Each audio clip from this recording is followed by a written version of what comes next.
Merci beaucoup, M. Omar, le directeur général de Thiès Actu. Je m'appelle Doudlam, je suis le coordinateur régional du mouvement démocratique pour le développement intégral du Sénégal et coordinateur de la région de Thiès. Alors, très bien, M. Lam. Alors, en 2015, vous avez porté le plaidoyer pour la renonce du chemin de fer du Sénégal. Aujourd'hui, Samba Ndiaye, qui est votre coordinateur national, vient d'être porté à la tête de la direction générale de cette structure avec une nouvelle appellation, une nouvelle société, les grands trains du Sénégal. Est-ce que l'espoir est permis? L'espoir est permis dans la mesure où, en 2015, c'est vous-même qui m'avez interviewé. Donc, par rapport au grand projet ferroviaire de la région du Sénégal, de la région de Thiès et du Sénégal. Donc, en 2015, j'avais parlé des chemins de fer du Sénégal en tant que Thiessois. Parce que le chemin de fer est une partie intégrante de la cosmogonie culturelle et politique des Thiessois. Il existe au sein de chaque Thiessois vraiment l'amour des chemins de fer. À telle enseigne que, si on parle des chemins de fer, tous les Thiessois sont concernés, et le reste du pays. Et en 2015, j'avais parlé des chemins de fer, et j'avais fait un plaidoyer auprès du chef de l'État pour la relance des chemins de fer. Mais dans le cadre de notre mouvement dénommé M10. Et j'avais dit, en 2015, qu'on ne peut pas parler de chemin de fer, on ne peut pas parler de développement intégral sans les chemins de fer. Donc ce que j'avais dit, je me rappelle très bien. Donc le développement intégral, qui est la vision de notre mouvement M10, qui est la vision du président Samba Ndiaye, qui est le nouveau directeur général des grands trains du Sénégal. Vraiment cette vision vient à son heure. Cette vision vient d'être appliquée par le président de la République Macky Sall en le nommant comme directeur général des grands trains du Sénégal. Donc nous saluons au passage Monsieur le directeur général des grands trains du Sénégal, M. Samba Ndiaye. Au nom de tous les Thiessois, nous disons merci au président de la République. Alors, très bien, M.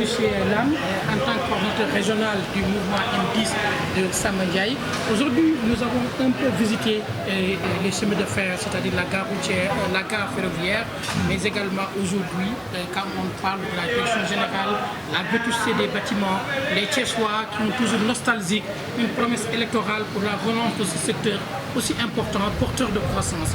En tant que Doudou Lam, quand vous avez entendu qu'aujourd'hui le président a mis sur place une nouvelle société pour la relance du chemin de fer du Sénégal, qu'est-ce que vous avez senti réellement?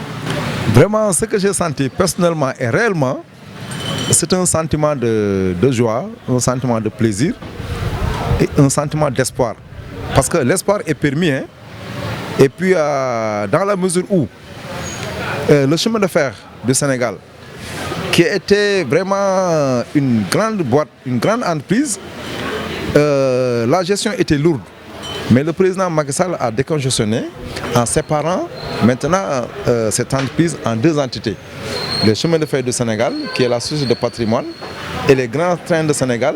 Bon, la société est divisée en deux.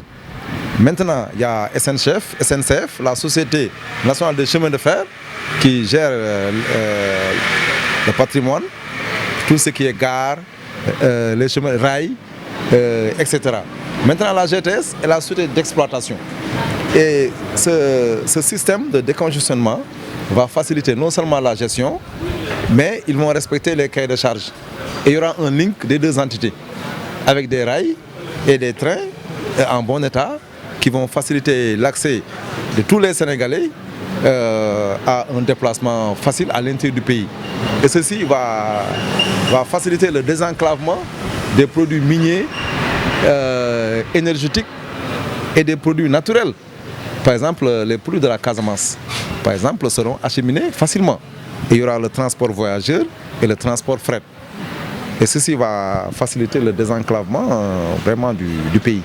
Alors donc la feuille de route pour le nouveau directeur général Samba Ndiaye, c'est d'abord le désenclavement.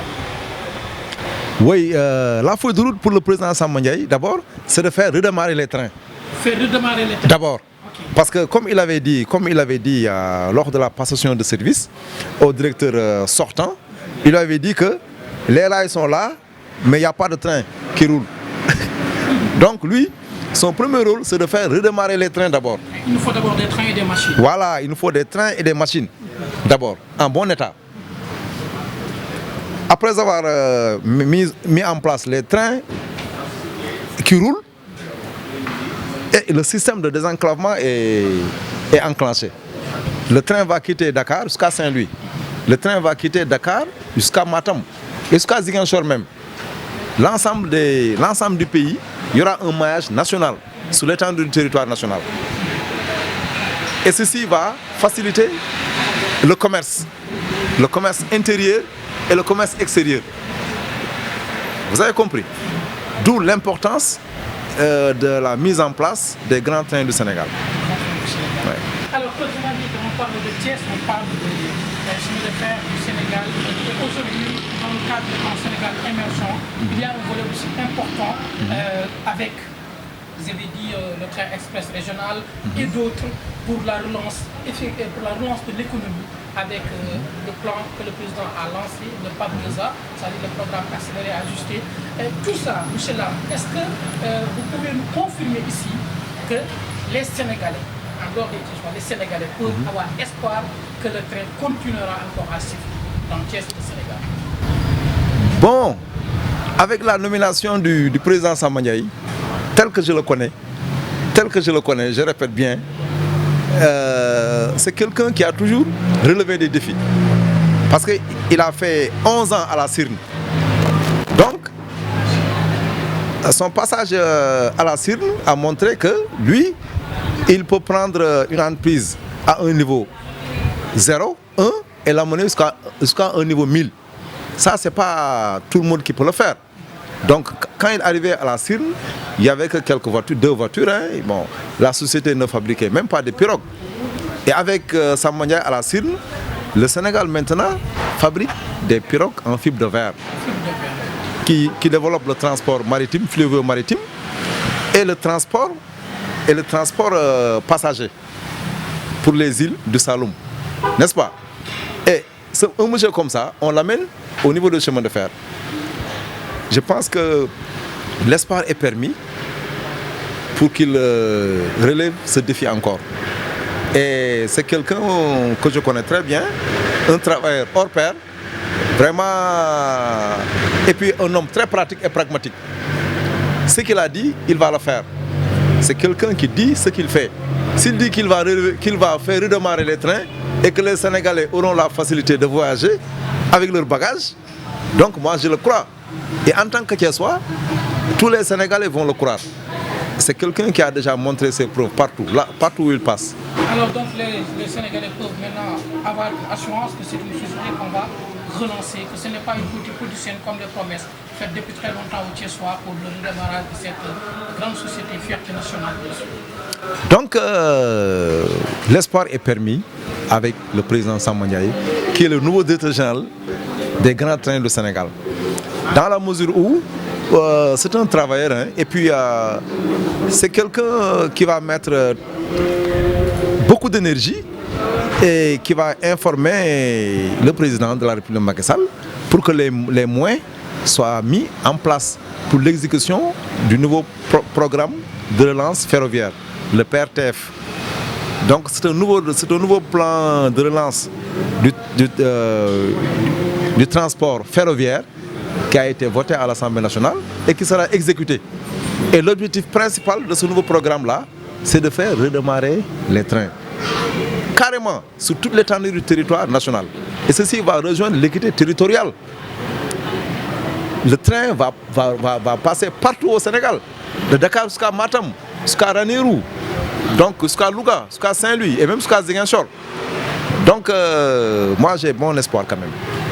Waaw, maa ngi nuyu Thiessois yi di nuyu waa Sénégal di leen xamal ne man maay Doudou Lam di responsable régional bu M10 M10 nag mooy mouvement démocratique pour le développement intégral du Sénégal dirigé par le président national Samba Ndiaye maire de Ndofane et nouveau directeur général des grands trains du Sénégal. Alors ma doon rafetlu nag nomination bi au nom de tous les Thiessois di ko ñaanal yéen bi ko suñu borom yéen mu oyof lool ci moom et que espoir bi président Macky Sall am ba dénk ko mu am ci réussite Thiessois yëpp jàpp ci Sénégal yëpp jàpp ci ndax képp ku ne chemin de fer Thiès ngay xalaat benn dëkk ñaari gaar am na ñu ne sax mag ñi am na ñu ma laaj ne am na ñu mën a ñetti gaar la l'ancien gare de Lam-Lam moo ñetteelu gaar bi du ñaari gaar ñett la donc Thiessois yëpp jël nañu seen espoir ak seen xol jox ko Samba Ndiaye ànd ak moom di ko ñaanal pour mu réussir ce grand défi là. alors très bien ginnaaw loolu 2015 bi ñu génn bokkoon nga ci ñi nga xamante ni taxawoon nga li nga xam ne moom mooy relance su chemin de fer parce que gisoon nañu maanaam li nga xam ne mooy koom-koom bi. dina sax ci wàllu transport accident yu bëri ay jafe-jafe ba taxoon nga daal yëkkati ay kàddu. sax jëmale ko ci président Macky Sall pour rek ñu gëstu li nga xamante ne moom mooy chemin de fer tey jii mu mel ni li ni mel jëmmal nañ ko juróomi at après. waaw xam nga man yàlla def na bokk naa ci sénégalais yi am vision ndax vision yombul te yàlla may na ma vision boo xam ne dama ko inspiré woo ci président Samba Ndiaye parce que dafa nekk sama xarit doon sama référence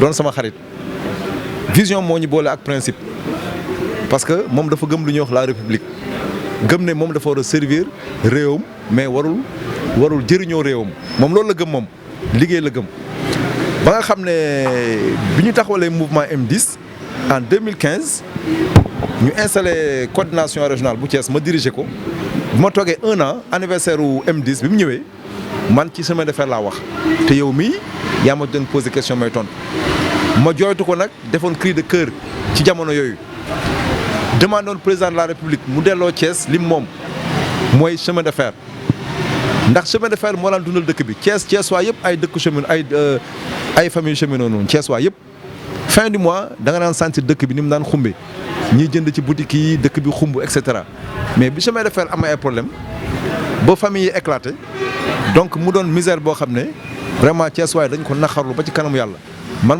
ma doon porte combat boobu moo tax DG bi ñu ko nomee man la njëkk a woon ma Lam kat sa yéene egg na ndax jóge naa ci gaal yi tey maa ngi ci raay bi te ku ne raay bi yow lay xalaat ndax yaa dëkk Thiès kon boog ñoo ngi sant président de la république ci lim ñu defal ko président Samba Ndiaye mais ñun waa Thiès la ko defal ñoo ngi ko ci sant di ko gërëm di ko ñaanal yàlla may ko kattan ak wér ba li nga xam ne moom la mëbët ci raay bi jaaraat fépp fi mu doon jaar démb ak barki démb ba ci ville yi ba ci dëkk village yu gën a ndaw jaaykat dafa ne di mën a jaay seen i ganaar di mën a am koom. tey ji bu ñuy xool li nga xam ne mooy chemin de fer. waaw maanaam raay train. saxaar ñu ko Thiès waay yi daan déggee. bokk ci seen patrimoine. parce que day kër goo dugg am na ak cheminot. wala boog am na njaboot cheminot bu fa nekk ci biir Thiès. mu mel ni tey booy xool mu mel ni gare bi ak atelier yi ak fi nga xamante ne tey mooy quai yi. waaw yëpp tey gis nañu ne dafa nekk ci état boo xam ne màgget na. am nañu ay jafe-jafe tey jii ñu tabb Samba Ndiaye pour ñu ñëw mën a doxal kër bi nga xam ne mooy grand train du Sénégal.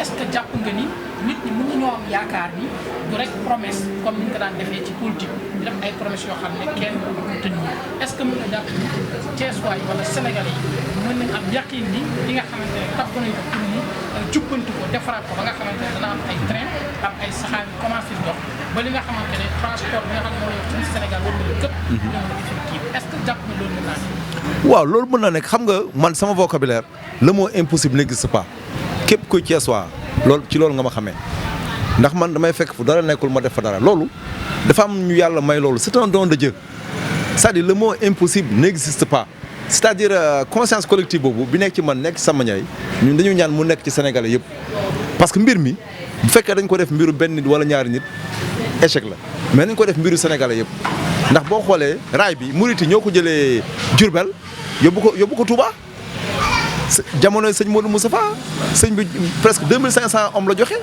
dépense ci xaalis bu bëri loolu mooy patriotisme loolu mooy civisme Sénégal dañoo war a épouser la vision du président Samba Ndiaye la vision du développement intégral vision boobu xam nga la moo ko lal civisme ak patriotisme bëgg sa réew nga bañ di xaar sa réew mais yow nga fexe lakk ngay def fexe ba sa réew développé Thiès waaye bu ñu jàppoon kenn ku nekk ci benn raay kenn ku ci nekk dem uti morceau de fer waaw mais war nañ fi moo defar train sax c'est possible bu ñu xeeb suñu bopp dépôt gi am nañ fa ay techniciens yu ay retraités yi ku leen jëloon utiliser seen expérience war nañu mën a defar ay pièces yi nga xam dañ ko jëlee France wala feneen ñoom ku leen jàppale ñu defar ko Sénégal toll nañ tey fu ñu defaree ay train defaree suñu bopp ay rail avec Samba Ndiaye nag ni mu fexe ba Sénégal defar ay gaal je pense bien que dina fexe ba Sénégal defar ay train bay distribuer ay train ci sous-région bi. Très bien ku xam Doudou Lam xam ko wàllu développement. mu nekk koo xamante ne discours am yëpp ci wàllu li nga xamante ne moom mooy croissance. ci lay dox ak développement durable. ak prémiser action yoo xam ne dina permettre askan bi mën a gis seen bopp maanaam ci auto emploi li ni mel tey ak kër gi nga xamante ne teg nañ ko ci seen loxo kilifa. muy Samba Ndiaye est-ce que ndaw ñi wala boog askan yi mën nañu am yaakaar ni Doudou Lam fi mu yemoon ci benn wala ci ñaar dina ko romb ci fukk wala fukk. waaw yow yaa ngi may fàttali li nga xam ne sax man loolu ma Thiès waay xamee mooy création d'emploi pour les jeunes avec le bac le bureau anti-chômage. Bon, je salue au passage monsieur Diatara Yankhoba Diatara sama xarit la qui vient d'être nommé ministre des télécommunications Diatara ci bureau anti-chômage la ma xamee ak ñoom Talla Sylla ñoom Idrissa Seck tous les Thiessois ci la Thiessois yëpp ci bac nañ ma xamee le bureau anti-chômage maanaam la création d'emploi tey bu fekkee tey dañoo jox Samba Ndiaye les grands trains du Sénégal man sama wàllu bopp dinaa fexe ba tous les jeunes Thiessois et sénégalais mën a gis seen bopp ci biir projet boobu ndax chemin de fer bu doxee transport bi dina dox commerce bi dina dox échange bi dina gën a dox ñii dinañu xamante te développement échange la rek du leneen échange d'expérience échange de pratique échange de marchandises lépp échange la dans la vie te bu amee circulation du train accident yi dina wàññeeku nit ñi dinañ mën a dem ak seeni bagages loolu dina faciliter échange entre les Sénégalais te échange bu amee déplacement am comme day am. xale di jël mbënd mi tey jii sacrifier seen bopp ngir wut li nga xam ne koom-koom pour seen njaboot ban message. Bon, je lance un message aux jeunes yu dugg ci gaal yi di xaru am teranga baax na trop mais ak ni nga koy amee di lancer appel aux parents d'élèves aux parents des enfants parents des jeunes ñu bañ a teg jeunesse bi lu ñu attanul war nga tekki diw dem na Espagne tabax na étage nit ñi tollawuñu wërsëg tollawuñu rythme tollawuñu vitesse donc borom kawar gu ñuul ñàkkul dara donc je lance appel à la jeunesse du Sénégal que 300 000 francs yi ñuy paas di dugg ci gaal gi à des risques et périls buñ ci liggéeyee fii mën nañ cee am loo xam ne vraiment dinañ ci mën a doxal seen àddina. Voilà, ñu ngi lay jaajëfal. Merci beaucoup jërëjëf Omar jërëjëf.